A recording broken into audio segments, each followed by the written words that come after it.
cy'umutekano wa kano karere umuntu ashobora kwibaza ni kuki abategetsi batandukanye bako barategura iyo bako baratanga ama speech bari kumwe n'abasirikare wumva menga bose bako baratanga ama speech yerekana intambara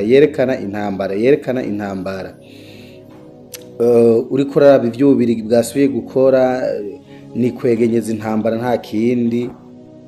Reka duhere ku Bubirigi, duhere ku ngingo ya mbere nkuko nazibabariye. Ububirigi buko burazana muri Kongo ibidege bimwe bita Antonov vya rutura biza vyururukira ku bibuga vy'indege Kinshasa na Lubumbashi na aho bita sinzi gituma ahantu nkunda kuhibagira aho bita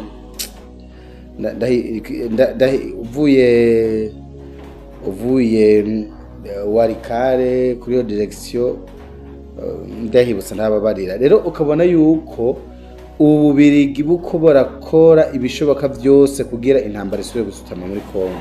None ukiyumvira Ububirigi ni gukunda Kongo canke ni gukunda Kongo kubera Ububirigi icambere jewe mbona ntibushaka yuko intambara ihera kujya kuntu bako barazunguruka president wa Ukraine. Urabona president wa Ukraine reka jewe bino bintu ndabifatanye gatoyi. President wa Ukraine mu 2022 intambara y'Uburusiya na Ukraine itanguye, urazi yuko intambara yashitse muri Kiev. Rero hari hafashwe za Kherson, Kharkiv, Zaporizhia, numva yari ku muvuduko muremure. Rero ariko hari bice binini cyane bya Donbass bitari bwafatwe, kandi kajya kare ka Donbass niko Uburusiya bwagiye kugwana kugira bukabuhoza ko harimo abantu bavuga ikirusiya benshi. Ariko ingene vyagenze ivyo biganiro barasinya amasezerano hama abasirikare abarusiya basabwa kuva muri Kiev, basabwa no kuva muri Kharkiv. Mwibuke yuko Kharkiv ari town ya kabiri uvuye Kiev, nka gujya tuvuga Gitega, nka kuriya muri South Africa bavuga Johannesburg na Diriba canke Johannesburg na Pretoria. Usivye vya South Africa ndivyo ko kubigoye ko yafise Cape Town, Pretoria na Diriba ibisagara tubona yuko menga byose birababana. Ariko Ukraine abo banyaburayi nyene hace haza Boris Johnson bamaze gusinya amasezerano. Abarusiya bamaze kuikura muri ivyo bice, Boris Johnson ari premier minister w'Ubwongereza ciyaza arabuza Zelensky ati uzotsinda, twamaze kubipanga byose, twashaka ava muri Kiev Vladimir Putin. Ivyace bikurikira haciye haba agatego ko mu gace bita Bucha, bahazana ibiziga bacavyeka ko Uburusiya ko rwo bwabishe. Ubwo nyene Zelensky aronka imbarutso yo kuca yikura mu biganiro. Ariko ukuri guhari ivyo yari yasabwe n'Uburusiya muri 2020 ntambara igitangura, yaravyanse no gushobora basinya itegeko mu namashinga amateka ya Ukraine yuko Ukraine itazofiganira n'ubutegetsi bw'Uburusiya canke itazofiganiriye na Vladimir Putin. Ni kuvuga bisobanurwa ati Vladimir Putin abarusiya ne bamukure ku butegetsi hama babure kuganira. Ariko ibi byose kwari kumuhenda. Uno munsi Zelensky ahari Amerika isa n'iyikuye mu ntambara ya Ukraine. Iyo Amerika isa ntigifasha Ukraine, uri kuraraba Ukraine Zaporizhia ubigira isubire gufatwa yose. Kherson ibice 60% vya Kherson kandi vyarasubiye gufatwa. Donbass yose imwe itari bwafatwe. Donbass mwibuke akarere kose ka Donbass kahurikiye mwizo ntara zose za Donbass, ni kuvuga gashobora kuba gasumba Burundi n'u Rwanda nk'iciro zitatu. Ivyo muvyumva ku karere muko kangana ni kanini ya cyane. Rero Zelensky uno munsi akaripfuza kuganira na Ukraine, kweri kuganira n'Uburusiya, akarabyipfuza. Amerika yari isanzwe imushigikiye, yahitanye hariho igisata c'abanyaburayi ndacibagiye izina kijejwe kuraba ingene ifashanyo z'abanyaburayi zikora kugira ntihabe igiturire. Rero ibiturire byarariwe biraribwa kufashanyo z'abanyaburayi, haraba baringa bakaza baragura ibigwanisho by'ibicupuri, bagugura ibigwanisho by'ibicupuri, hama Zelensky bamukoresha amakosi yo kujya ibiturire. Usibye no muri Ukraine ko bajya ibiturire byinshi, Zelensky yisanga mu mutego w'abanyaburayi wo kujya ibiturire. Zelensky ubu yagirizwa kujya ibiturire by'imiliyaridi ziri hagati ya 27 na 40. Leta yiwe yose abari bamushigikiye, abashikiranganji n'ibikomezwa mu gisirikare ubu byarahunze kubera Amerika imaze kuvuga ati turakene ko ino ntambara yahagarara. Zelensky aradadaza, baciye bamuteza ico gisata kiyoboye n'abanyamerika kijejwe amakori hariya muri Ukraine. Ubu na Zelensky umwanya n'umwanya arashaka kumva yahunze. Nuvuga bano banyaburayi ico maze kubona, baragushuka kugira bakudandaze kw'ibigwanisho, bo bikorera business z'ibigwanisho, ariko iyo bahejeje ivyabo baraguta bakakujugunya. Ivyo rero ndiko ndabona ku Bubirigi, igituma nzanye ayo makuru yose yo muri Ukraine, ivyo ndiko ndabona ku Bubirigi ngibi. Ububirigi ni igihugu tusanzwe tuzi ko gikomeye mu Burayi, kandi ni kimwe mu gihugu cizewe mu muryango wa Union Européenne.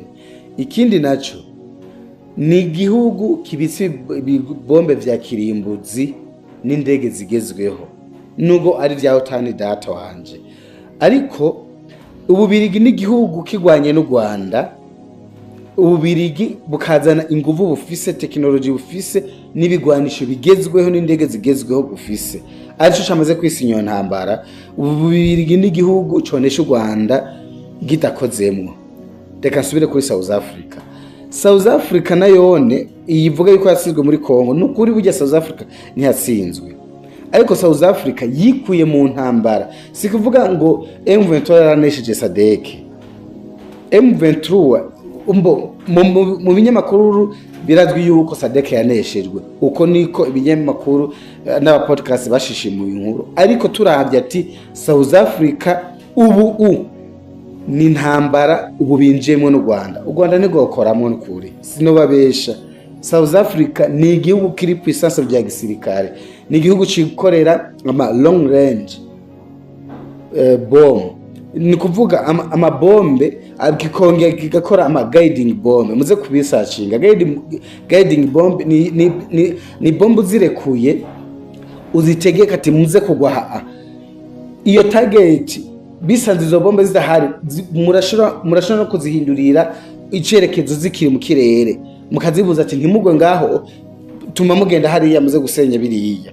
Aba South Africa barakora ivyo bombe. Aba South Africa barafise cluster bomb, nimba tavyo muzi, barafise cluster bomb. Cluster bombe ni bombe z'ubumara atari kirimbuzi. Izo cluster bombe ziko ziragwana mu Burusiya, ariko ishiramwe mpuzamakungu ONU bari bazihagarikije ndize zisubire. Cluster bombe ni bombe uyiteye ahantu iza konona ibifise utundi tubombe twinshi turenga nka 20 twinshi. Rero utwo tubombe hari uduturika n'utudaturika, tukazoza guturika haheze nugo hoba umwaka, imyaka 2 canke amezi, canke mu minsi tukaguma duturegurika. Ariko ubwo bumara buraturira ahantu kubujyaho hantu ico buguye ku kiyonga nk'inzu ikayonga kure yibona, nk'inzu ikayonga uri kure yibona. Rero iyo ntuzenya iyo ico kigwanisho baragifise, kandi iyo cluster bomb ishobora guturira ahangana ni kilometero hose hakabwira umuyonga. Uravyumva ibihari byose bikuruka hasi. Ubwo bushoboye South Africa yarufise. South Africa irikorera ubwayo indege z'intambara zigezweho. Ubu bivuga yuko South Africa ifise indege z'ikiragano ca 4, ariko yaraguze n'indege z'ikiragano ca 5. South Africa indege y'ikiragano ca 5 imwe ikaza ku kirere ca East Africa yoyogoza East Africa hamwe muvuga ati se kibi yadutembereye. Rero aho nshatse kubabarira kubona ivyo bihugu byose byaraje muri Kongo bikikura mu ntambara, umenye ngaho hari ubugambanyi bukomeye. Rero akangaruke kuntuze ku Bubirigi. Ububirigi bwasubiye guseha ibigwanisho vya rutura na tekinoloji igezweho.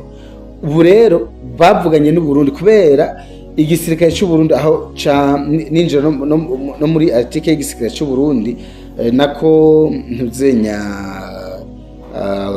agakontent kakurikira. Igisirikare cy'u Burundi barakoze inama barikoreye muri ambasade y'Ububirigi, barabaza ati ni kuki muko murananizwa ku rugamba. Abari bayoboye urugamba rwa Kongo kubera igihe bako baragabanira mu kiya ca Rusizi, igihe bwaca bafata Uvira, harageze igihe prime ara telefona kumbura sinaba barenge n'ubwo rugamba rwagenze. Harageze igihe prime ara telefona aravuga arabarira abakomanda bayoboye urugamba ati turabinginze vraiment turiko turamaramara, gerageza ingene mwodutetura ati vy'ukuri turiko turamaramara kwisi yose, ibi nitubimenyereye. Mugabo abari kuri tere bakavuga ati aba bantu baraturungikira drone z'ubutasi zikaza zigahagarara hejuru yacu zikadukumakuma. Iyo drone imeze kugenda tuza kumva ibibombe bitukobera tugwa ku mutwe bikubiruka ku mitwe yacu. Rero nta iyo resistance ntayo dufise. Ikindi naco abarundi bagowe urugamba rwa Uvira canke rwa Prendera Rusizi, motorora zabo zarahakinzwe. Motorora zabo nimba atavyo mwari muzi zarahakinzwe no gushikaho ziza zirakontrolwa no ku ruhande rwa M23 canke n'igisirikare cy'u Rwanda, zarahakinzwe zose barazizimya, baca batangura gukoresha amatelefoni asanzwe bandikirana ama message, connection nayo yarabagora. Rero baragoye n'urugamba rwahariye. Rero ivyo bako barabivuga mu nama, niho rero bacha bavuga ati Ubirigi bwabaza ati none mukeneye ibigwanishe vyahe. Baravuga ati dukeneye ibi kubera bajya bako baragwana intambara zigezweho. Natwe turacagwana za ntambara za manuel za analogue, zimwe za kera zo gufyondera kunda, zo kurasa ngo infantry, ibintu bitagikora muri kino gihe. Baje nabo bakoresha digital. Rero bacha bavuga ati reka bino bigwanisha tubibarekere. Ariko ico gihe barabara na Kisekedi abasirikare bacu bapfira n'inzara ku rugamba, nta byo kujya bafise n'amahera wabemereye nta yukura baha. Ico gihe Kisekedi avuze ati ivyo ndagiye kubikemura. Ikindi naco basaba kukomera mu vyerekeye tekinoloji no mu kirere. Baca basanga hariho ibikoresho Ububirigi budafise bako barasaba, ariko bitezwa kuva mu Burusiya n'ibindi Ububirigi busanzwe bufise. Rivyo Ububirigi bwari busanzwe bufise biko biraja muri Kongo byinshi bigezweho, amadorone y'ubutasi byose biko biraja muri Kongo. Hama hari n'ibindi biko birava mu Burusiya bari bakeneye mu Burusiya. Ariko reka duhindure, mbega iyo tekinoloji bavuga yuko M23 yakirakoresha Kongo ntiyifise. Kongo ifise ngarutse kuri Kongo ifise ibigwanisho bigezweho gusumbya n'ivyo Rwanda. Ivyo genda musacige murabe mu mazi, mu kirere, n'ibigwanisho ifise byo atirari barabisumbya u Rwanda kure niyo. Uravyumva? Kongo niyo ifise ibigwanisho bigezweho gusumbya ivyo Rwanda, indege biki uko. Ariko abakongomani ntibari tayari kugwana. Nta bahinga bafise bo kubikoresha, nta n'umutima wo gukunda igihugu bafise. Rero urabona Ububirigi bwamaze gufosinga cane gose kusubira bigarure Uvira ku nguvu, ngo bigarure na Bukavu, ngo na Goma, ngo bose babirukane. Aha rero Gisekedi rero ngo bivanye n'ingene M23 yasubije ubwato bwayo mu kiyaga, n'ingene gukira imitwe kuvyerekeye Uvira, yamaze kuvuga yuko atazosubira kuganira na FCM 23. Kisekedi yasubiye kuvyiyamiriza. Ariko reka ngarutse rero mu gihugu cyacu, igisirikare cy'u Burundi nacone ubu rero nejo narayibabariye kiri ku muvuduko muremure gisubira muri Kongo. Rero kaca wiyumvira mbega prime yatsinzwe kubona kubona kubera ari we yagwanye ibyo gusubira muri Congo, Prime yoba yaneshejwe na perezida canke vyagenze gute? Okay, ako nari nagacishijemo hama nako ndavuga ati mbega Prime ko bari mu mishamirano na perezida, mbega vyagenze gute vy'ukuri? Demarche zo gukora Prime zigeze kure. Icambere, Prime ntabwo bavyumva kimwe na perezida ku kibazo cyo muri Congo, ariko perezida nawe avuga ati nsishobora guhemukira Kisekedi, kandi umenye yuko perezida wacu afise inyungu nyinshi hariya. Hama Prime nawe arakunda amahera, hari ingentu ze karaktere Prime yerekanye mu bantu bica bituma abantu babubona yuko akunda amahera. Prime aja ku ruhande ruba ngo rwamuhaye amahera menshi, ayo n'amakuru dukura ku bamwegereye. Hama ikindi naco aho bitakubirumvikana na Prime, rero hari n'abandi batakunze cenche nabo mu mugambwe ngo bareveriye banda kugarika ba General Steve n'abandi ba polisi batumva ingene abasirikare b'u Burundi bagomba bagenda gucumukura hariya muri Congo bagaheranirwa imishahara yabo. Ikindi naco amahera yabo amahera ico bagiye gukorera hariya muri Congo nticubake n'igihugu, amahera ntaje no mu kigega c'igihugu. Rero abandi bategetsi, kandi ivyo genda bitahura, kandi bategetsi bakavuga ati ivyo bintu twe ntituvyemeranya, kubera uno munsi turashobora kubikora tukabicishamwo bigakunda, ariko ejo tukazobazwa n'urubanza. Sentare kazoduhamagara ic'abasirikare icinjiye muri leta ku ngabo zacu zanaguye muri Congo, amasiransi biki. Burya inyuma y'ino ntambara muri Congo haje ubundi butegetsi. Congo n'abayobora igisirikare cyacu no munsi n'abayobora igihugu bazokwisanga imbere y'ubutungane. Uko aratwara Congo n'umukuru wa chef d'état major yo muri Congo hamwe cyo kimwe nabo Burundi bazoje imbere y'ubutungane. Abo basirikare b'Abarundi bakoragwa muri Congo bategerezwa kuzorihwa, ivyo mubimenye, bazorihwa. Nubwo no munsi biri mu gifungu, iyi myenda yabo batariko barabaha izorihwa. Rero Prime nivyo banamuhanuye, ubu rero ntavyerekwa, Prime ntavyerekwa kabisa. Rero ariko perezida akarakorana ngo n'urundi rwego kwitegeko giwe, kubera niwe Commander Supreme no mugaba w'ikirenga avuze ati batezwe kugenda baragenda nyene. Ariko ikiko kiragorana kuri perezida, viko biragora ngene ahandoringa bamwe ngo mu ba generale kubera perezida ntatanga. Perezida w'iwacu ntabwo ari giva kabisa, ngo ntabwo atanga vyose, ashaka bibi wiwe, vyose vyiwiwe, ubutare bibi wiwe, nukuri ngo ntatanga na bukebuke. Vyaranse ngo misiyo muri Congo vyose aravyirundanirizako. Ikintu je nabonye ari gitangaza gikomeye kwera. Rero uko niko bimeze. Hama rero ubure perezida wacu hari ikintu twese tumuziko, n'umuntu iyo wamwinjiriye muri misiyo yiwiwe arakurandura, aragera demarche zose zishoboka paka kwera imenye. Asha ico coco takimuziko ntamenyerwa kubisanzwe. Rero hariho demarche zo gukura Prime barikoze kuri Jire, kubera Jire baranamutumiye mu rubanza rwa dote rwari rwabereye mu muryango wa Son Excellence. Jire aravuga ati jewe singenda, koko nanje mu rubanza rw'iwanje ndazi yuko batazoza. Ukabona yuko umuryango wa Generale President Son Excellence n'umuryango wa Generale Jire bakena ba Joseph, uco babona ba Tibiya.